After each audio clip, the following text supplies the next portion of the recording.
E aí, pessoal do oitavo ano, tudo bom? Espero que vocês estejam bem. Para quem ainda não me conhece, meu nome é Vinícius, eu sou professor e monitor também de Geografia do Força Máxima, ok?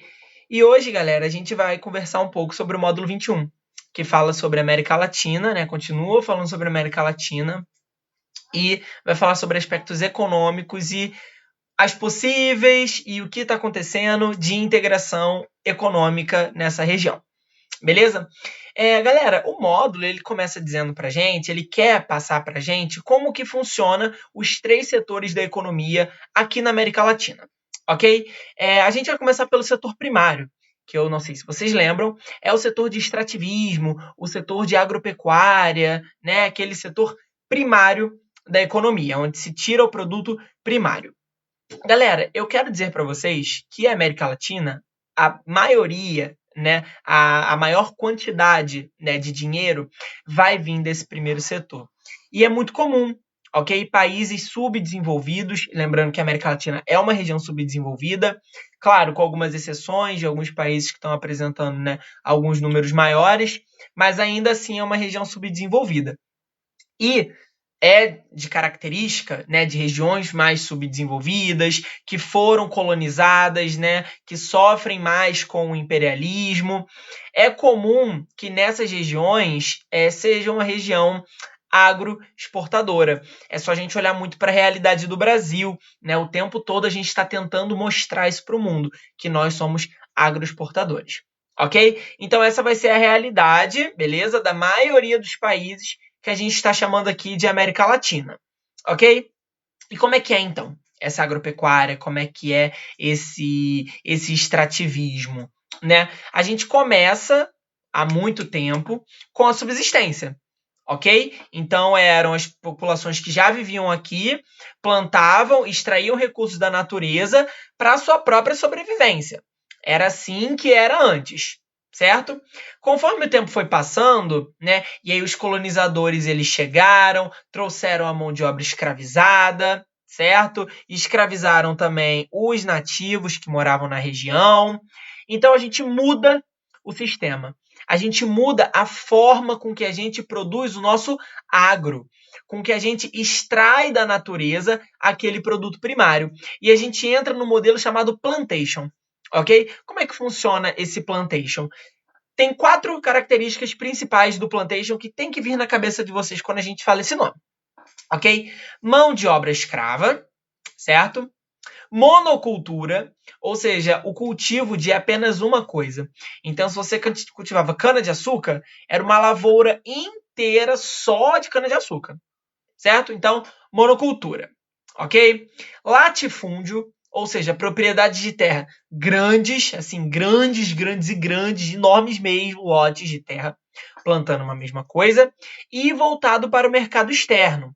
Por que voltado para o mercado externo? Porque a maioria dos países, né, que foi implantado esse sistema eram países que estavam sendo colonizados. Então esse produto ia para onde? Para a metrópole, né? Não ficava ali na colônia, ia para a metrópole.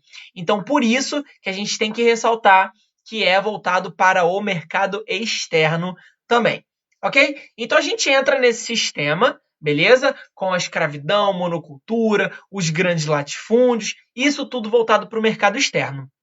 E eu já quero dizer o quanto de problema que isso vai dar, porque desde sempre, né, desde as capitanias hereditárias, o sistema do plantation, a primeira lei de terras, né, que dizia que você só podia ter acesso à terra se você pudesse comprar, isso tudo vai gerar uma característica de desigualdade no nosso território da América Latina, ok? Desde sempre, terra é poder, galera, e terra é dinheiro. E desde sempre, só quem tem dinheiro tem acesso à terra.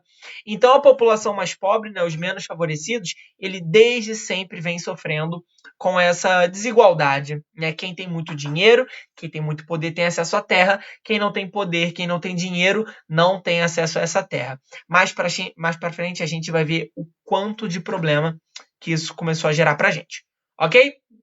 Depois que acabou o plantation, que acabou o modelo escravista, né? E aí a gente saiu desse modelo de monocultura, ainda chegou a ser distribuído um pouquinho da terra, a gente entra no agronegócio, certo? Que é essa plantação, né, de diferentes cultivos, né, vários cultivos, também voltado para o mercado externo, certo? Mas você deve estar pensando, caramba, se isso que a gente produz, o agronegócio, isso é para o mercado externo, quem produz comida para gente comer aqui dentro do nosso próprio país? Galera, quem abastece o mercado interno é o pequeno produtor familiar. Então a gente vai ter essas duas entidades. Tanto o agronegócio, que vai produzir essa demanda alimentícia para fora do país, e o pequeno produtor, que vai promover essa produção de alimentos para o mercado interno, abastecendo a comida que a gente come, ela, em maioria, ela vem do pequeno produtor.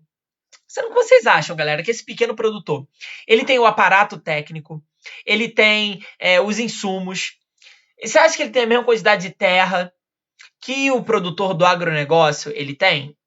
Não, não tem, né? O pequeno produtor agropecuário, né, ele sofre mais, porque ele tem menos amparo governamental mesmo, ele tem menos incentivo, e ele tem que acabar competindo desigualmente, né, com o agronegócio, certo? Então a gente já gera duas coisas bem assim gritantes e desiguais. E por que esse produtor ele tem menos terra? Por causa que não houve uma política de reforma agrária decente, certo? Então acabou ficando desigual mesmo. Muita terra para quem tem poder, pouquíssima terra para quem não tem esse poder. Ok? E quanto à pecuária? A gente está falando até então de agro, né? Agora vamos falar da pecuária. A pecuária, em geral, da América Latina, galera, é o que a gente chama de semi-intensiva. O que é isso? A intensiva é aquela que o boi, o gado, ele fica confinado. Ok? Ele fica confinado, e aí tem zoólogo, zootecnólogo, não sei o que lá, vários profissionais cuidando daquele gado para proporcionar a melhor alimentação, para a carne dele ser a melhor possível. E isso é característico de países que não têm muito espaço. E aqui na América Latina, em geral, os países possuem muito espaço, né? São países grandes. Se não grandes, médios, né? Também não são aqueles países pequenininhos. E a extensiva é aquela que a gente vê muito aqui no Brasil. Quando a gente está viajando, né? E a gente vê aquela paisagem e tem aquela vaquinha lá em cima do morro. Aqui na pecuária extensiva. É quando o gado ele fica livre por aí. Ele não precisa se alimentar da ração, nada disso. Ele se alimenta da pastagem normal, da pastagem do campo, da paisagem onde ele vive, né? Isso muitas das vezes acaba piorando a qualidade da carne. E aqui na América Latina, a gente vai ter a semi-intensiva. Como é que é a semi-intensiva? O boi, ele fica, né, o gado em geral, ele fica confinado durante a noite. E durante o dia, ele sai por aí, né? E ele vai viver a vida dele para de noite ele voltar a ser confinado. Beleza? Em geral, é assim que funciona a pecuária daqui. Mas percebam que não é nada muito tecnológico. Não é nada muito sofisticado. Não é nada muito, oh meu Deus, avançado. Ok? Estamos falando de países ainda subdesenvolvidos, com práticas primárias, com práticas rudimentares. Ok? E aí isso vai mudar um pouco. Isso vai mudar um pouquinho na década de 70, que foi quando houve a Revolução Verde. Para quem ainda não sabe, a Revolução Verde foi o pacote maquinário, a tecnologia, o desenvolvimento da cidade chegando até o campo. Então o campo agora, ele era mecanizado, ele passou a ser mecanizado. E as indústrias passaram a se localizar também no campo. Então, quando você moderniza, né, a modernização do campo. Quando você moderniza, você põe a máquina para trabalhar, você gera um problema, porque você afasta dali o ser humano. O ser humano que trabalhava, que tinha aquele emprego, ele perde o seu emprego para a máquina, porque a máquina não dá. Não tem como concorrer com a máquina. A máquina é muito mais rápida, a máquina não descansa, a máquina não precisa de 13º, a máquina não se machuca, a máquina não tira férias. Entendeu? Então não tem como a gente competir com a máquina. Então a máquina, ela assume o lugar que muitos trabalhadores foram assumir. E aí esses trabalhadores foram para onde? Foram para a cidade. E aí a gente vai entrar no segundo setor da economia, que é o setor industrial, certo? E aí a gente vai ter, né, tanto as indústrias de bens de consumo, bens de produção, bens de capital, bens de consumo, ok? Acho que eu já falei bens de consumo, né? Enfim, a gente vai ter diferentes tipos de indústria. A indústria de base, faz que eu esqueci. A indústria de base também, certo? Então a gente entra no setor industrial, o segundo setor da economia. E eu já digo para vocês que não é um bom setor daqui da América Latina. Por sermos países subdesenvolvidos, né, é muito difícil a gente conseguir desenvolver aparatos muito tecnológicos, sofisticados, de alta tecnologia, né? É muito complicado. Então, a indústria aqui na América Latina é fraca. É um setor da economia que não tem tanto a agregar assim. Claro que em alguns países como o Brasil, o México, no México a gente vai ter aquelas indústrias que a gente chama de maquiladoras, que são as indústrias que montam os carros. Então a gente vai ter isso na bordinha ali, aonde os Estados Unidos está mandando essas indústrias maquiladoras para lá. Aí eu vou gravar um módulo também sobre México que eu vou falar sobre isso. Então, temos a indústria maquiladora. Na Argentina, a gente também tem um setor industrial forte. E no Brasil. Mas nada assim que seja também de incrível. É só a gente olhar mesmo para o nosso próprio país, né? Nós praticamente importamos basicamente todos os produtos industriais, né, que são feitos com uma tecnologia um pouquinho mais acima, porque a gente fica de lado, né, nisso. Esse setor industrial ele vai receber um incentivo, principalmente a partir da década de 30. Lembram? Década de 30, Getúlio Vargas. Depois a gente vai ter o JK, que foi o modelo de industrialização brasileira, né? Eles queriam muito industrializar o Brasil. E aí eles começaram a investir nas indústrias de base, Petrobras, Eletrobras, a CSN, né? Vocês estão lembrados disso? Então, a gente vai receber esse incentivo e esse maior pacotão de industrialização chegando a partir da década de 30. Ok? Vale lembrar que essa industrialização ela era concentrada em Rio de Janeiro e São Paulo e que a partir da década de 90, com o neoliberalismo, essa industrialização ela se desconcentrou, ela se espalhou por todo o Brasil. Ok? Mas é um setor fraco ainda. Ok? É um setor fraco, pouco tecnológico. E entramos no terceiro setor agora, que é o setor de serviços, é o setor de compras, certo? Como é que funciona esse setor? Galera, esse setor, ele é um setor bem importante para a gente, tá? Ele é um setor bem importante. Por que é um setor importante? Pensa comigo. A gente está vivendo a modernização das indústrias, tanto no campo quanto na cidade, né? É cada vez mais robô tomando o lugar, né? Isso vai se intensificar a partir da terceira fase da Revolução Industrial, que a gente chama de Revolução Técnico-Científico Informacional, que é quando o robô vai entrar na nossa vida, certo? Então, cada vez mais estamos sendo substituídos pelo robô, ok? E aí, pensa comigo, o campo está modernizado, tem robô no campo, tem robô na indústria. Para onde que essas pessoas vão? As pessoas vão ficar desempregadas? Vão morrer de fome? Não. As pessoas vão buscar o próximo setor da economia, que é o setor de vendas, setor de serviços, certo? Então as pessoas, e hoje em dia isso se vê muito, a gente vai ver, por exemplo, um fenômeno chamado de uberização, que é todo mundo está virando Uber. Por que todo mundo está virando Uber? Porque no Uber o robô ainda não consegue competir com a gente. E é o setor de quê? O setor de serviço, né? Serviço de locomoção, o serviço do Uber. E aí as pessoas têm um incentivo, né? Estão recebendo esse incentivo a serem microempreendedores, certo? A investirem no seu próprio negócio, já que está difícil, né, de competir com a máquina a esse incentivo.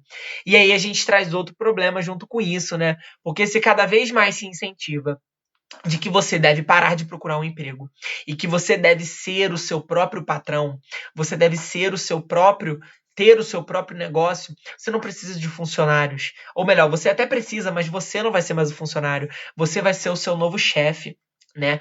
A gente começa a flexibilizar as leis trabalhistas.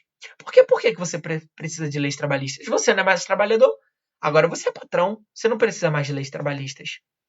Certo? Então vocês estão vendo como que o desmonte dessas leis trabalhistas e do Código Trabalhista, ele vem se fazendo junto com as revoluções industriais, junto com a robotização, junto com o desemprego, certo? Então, esse setor ele chegou muito forte a partir, né, do campo, da modernização do campo e da robotização, certo? Da indústria, começou a ficar muito forte, certo? E aí quem não consegue? Né? Quem não consegue se colocar nessa posição, né, de patrão, de microempreendedor, o que essa pessoa faz? Essa galera ela vai trabalhar na informalidade, certo? Ela vai ter que arranjar um emprego que não tem uma carteira assinada, que ela não tem os direitos dela garantidos, né? Porque se tá difícil trabalhar com esses direitos garantidos, e se não é qualquer pessoa que consegue montar o seu próprio negócio, consegue se sustentar desse jeito, então a gente abre portas para essa informalidade. Isso em geral na América Latina, certo? Mas aí, ok. Se a gente tem essas características econômicas subdesenvolvidas e tão parecidas, por que a gente não se une e vira um blocão, né? Vira um poderoso bloco, né? Para a gente conseguir melhorar, né? Para a gente conseguir se desenvolver. Isso é possível, tá? E já foi pensado muitas das vezes, certo? A formação de um bloco econômico aqui na América Latina. Para quem ainda não sabe, né, um bloco econômico é uma tentativa, né, de aproximar esses países, os países que fazem parte, economicamente, politicamente, certo? É uma maneira de deixar mais fácil as relações comerciais, relação de transição de pessoas, relações políticas. É bem mais fácil quando você está num bloco econômico, beleza? E aí eu dividi aqui uma rápida explicação sobre as fases de um bloco econômico, porque existem fases. Ok? Um bloco econômico ele já não chega integrando 100%, vamos, estamos junto aqui. Não. Um bloco econômico ele tem várias fases. E conforme essas fases vão passando, vai pegando características da fase anterior e vai somando essa integração e essa união. Beleza? O estágio básico é a zona de livre comércio, ou a área de livre comércio, como vocês quiserem. Ok? É o primeiro estágio. Todo bloco econômico precisa começar nessa fase. O que diz essa fase? Essa fase diz que os países integrantes no bloco eles devem reduzir ou anular tarifas alfandegárias entre os produtos entre o bloco. Então, se eu precisava vender esse mouse aqui, e esse mouse, sei lá, ele seria taxado na alfândega com R$ 50 para ir para a Argentina. Então, o mouse ele custa R$ 30 e ele teria que ter R$ 50 taxado para chegar na Argentina. Sendo que nós, inclusive, aqui temos o Mercosul, que é uma área de livre comércio. Então, esse mouse, ele não vai ser taxado R$ 50. Ele vai ser taxado 10. Ou melhor, nada. Não vai ser taxado nada para ele ir para a Argentina. Então, olha como que as relações comerciais elas ficam facilitadas, né? Você reduz essa tarifa, e essa tarifa que é alta, né? Você reduz isso, facilita o transporte, a entrada e saída de mercadorias do outro país no seu país. Isso fortalece sua economia. Então, um vai fortalecendo a economia do outro com o cancelamento ou abaixamento de preço dessas tarifas alfandegárias. A gente tem o NAFTA também, né? Aquele que é Canadá, Estados Unidos e México, né? Nós temos esses dois blocos econômicos que estão nessa etapa, ok? Estão nessa etapa. Aí eles dão um passo a mais. Entram na União Aduaneira. A União Aduaneira, galera, é assim. O preço, ok, o preço entre nós dois aqui, nós dois do bloco, já tem tarifa alfandegária reduzida. Sendo que para os produtos externos, os produtos externos, eles não competem.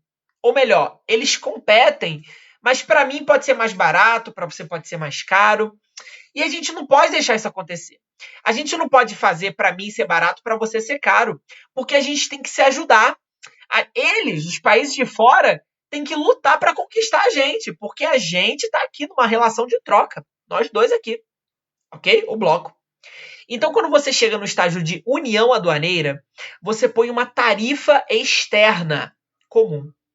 Então, o preço de produtos de fora serão tarifados da mesma forma. Então, se o mouse é R$ 50 para mim, é R$ 50 para você também. Que aí lá eles vão ter que lutar, eles não estão nem aí. O mouse que a gente produz custa R$10, tanto para mim quanto para você. Mas o mouse que vai vir lá de fora, ele vai custar 50. E ele vai custar 50 tanto para mim quanto para você. Que aí os caras lá vão ter que lutar. Eles vão ter que lutar para tentar competir com a gente. Porque a gente tá aqui, ó, no comércio de mouse, brabo, R$10 o mouse, pô, bem melhor do que o mouse de R$50 que vem lá de fora. Então eles vão ter que lutar para isso. Vão ter que ou abaixar o preço, ou enfim, oferecer uma série de benefícios depois.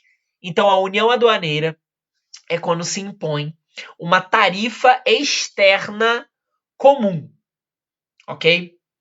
Não existe nenhum país que esteja nessa etapa fixada, nenhum bloco econômico que esteja nessa etapa, ok?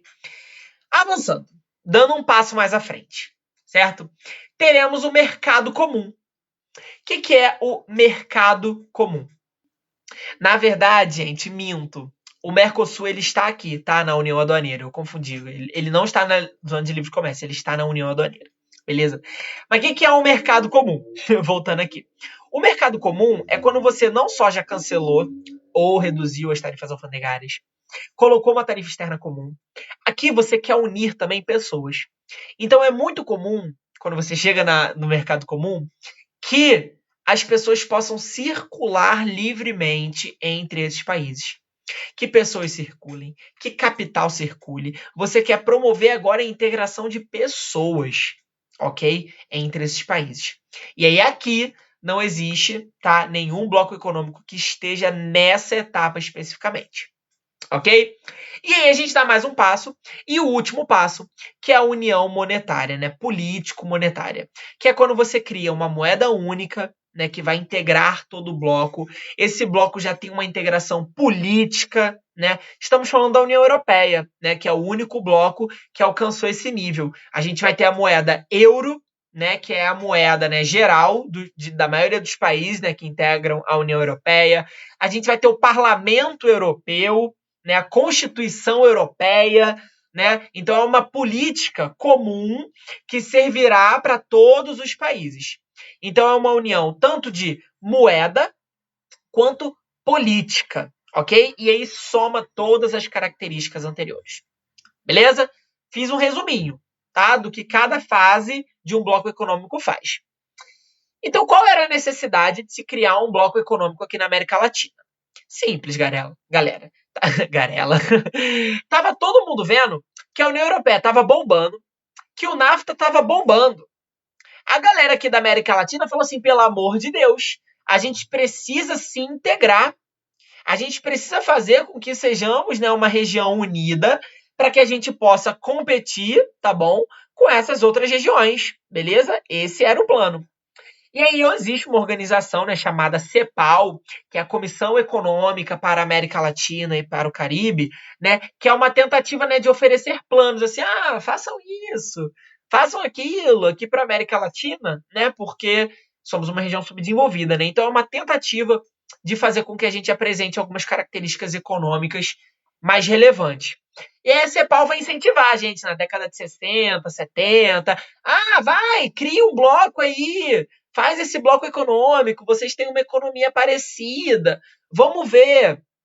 E aí houve a tentativa, ok? De criar alguns grupos. A gente vai ter uma que foi a ALAU, que é a Associação Latino-Americana de Livre Comércio. A gente vai ter a ALAD também, que é a Associação Latino-Americana de Integração, que foram propostas, né, de integrar vários países, ok, da América Latina, para se fazer um bloco econômico, tanto com uma área de livre comércio, quanto uma união aduaneira, sendo que essas propostas, elas acabaram dando errado.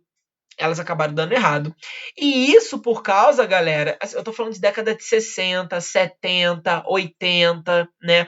Foi quando os países, né, principalmente 80 e 90, foi quando os países da América Latina começaram a sair das ditaduras, certo? Com uma grande dívida externa. Então tinha acabado ficando meio inviável, né, se construir um bloco econômico com países que acabavam tendo interesses diferentes, com países que estavam com uma dívida externa altíssima, certo? Então ficou difícil. E por vários outros motivos. ok? Ficou muito difícil se construir um bloco econômico com tantos países aqui na América Latina. Houve um também, foi o ALCA, que os Estados Unidos queriam impor aqui, que é o Acordo de Área de Livre Comércio entre as Américas, que seria um acordo de livre comércio, né? Com a América inteira, exceto Cuba, porque os Estados Unidos estava de mal ainda com Cuba. Então, era uma proposta, né, de se reduzir tarifas alfandegárias, né, na América. Obviamente, isso era um projeto imperialista, né, porque os Estados Unidos venderia produtos, os produtos norte-americanos chegariam para a gente aqui muito baratos, e a gente não teria, nossas indústrias e empresas nacionais não teriam a menor condições de concorrer, né, com as empresas norte-americanas. Então, vários países, tá, da América Latina, inclusive o Brasil, foram contra, porque enxergaram essa manobra, né, dos Estados Unidos, foram contra e acabou que não rolou. Cancelaram esse ALCA, ok? Cancelaram. Mas aí teve um que deu certo, né, que foi o Mercosul, que é o que a gente vive hoje em dia, que foi firmado lá, né, em 1991, e tem a presença de Brasil, Uruguai, Paraguai, Argentina e a Venezuela, certo? Esses são os membros oficializados. A Venezuela entrou bem, depois entrou em 2012, mas a maioria dos países aqui da América do Sul são associados. São países que estão, mas não estão 100%, ok? Que é o caso do Chile, que é o caso da Bolívia, beleza? Esses outros países aqui da América do Sul que não fazem parte efetivamente, mas são países associados. Por isso que a gente pode circular entre esses países assim, bem de boa, ok? E aí o Mercosul, que deu certo, ok? Existe o Mercosul até hoje em dia, que é uma união aduaneira, né? Por isso que, e aí com vários outros tratados, por isso que a gente pode ir para o Paraguai, Uruguai, Argentina, só apresentando um documento de identidade, né? Porque foram outros tratados, né, assinados para que houvesse essa facilitação, né, de transporte. A gente tem a placa Mercosul, né, que está aí entrando em vigor, né, que vai ser uma placa comum com o mesmo modelo para todos os países que integram o Mercosul. Por que isso? Porque antes era muito difícil. Se você fosse, dava para ir de carro para a Argentina. Se você fosse multado na Argentina, ia ficar por isso mesmo. Agora não. Com a placa Mercosul, se você for multado na Argentina, a multa chega aqui na sua casa, tá? Então, assim, algumas coisas foram facilitadas, né, com esse Mercosul. Beleza? Então, galera, deu muita coisa errada, né, nessa integração, deu muita coisa errada. Algumas regiões, assim, não tinham como, sabe, se integrar nesse bloco econômico, porque são países com uma dívida externa muito cara. São países que, assim, é muito difícil, entendeu? É muito difícil você interligar uma região tão grande que é a América Latina, que, embora tenha uma economia muito parecida, possui realidades muito diferentes. Né? Tem uns que são muito pobres, tem uns que estão ali no mais ou menos, tem uns que estão numa condição mais ok, a maioria não tá, né? Mas é muito difícil, né? É realmente muito difícil. E alguns países eles acabam se estagnando, né? Eles têm esse aumento na economia e do nada ele fica estagnado. E aí não pode estagnar, né? A intenção do grupo é ir cada vez mais evoluindo. Beleza, galera? Eu espero que vocês tenham gostado, beleza? Já deu meia hora, eu evito falar tanto assim para vocês, mas acabou que esse módulo era um pouquinho grande, eu tinha que desmiuçar algumas coisinhas, ok? Galera, um beijo para vocês, um abraço, se cuidem e até a próxima.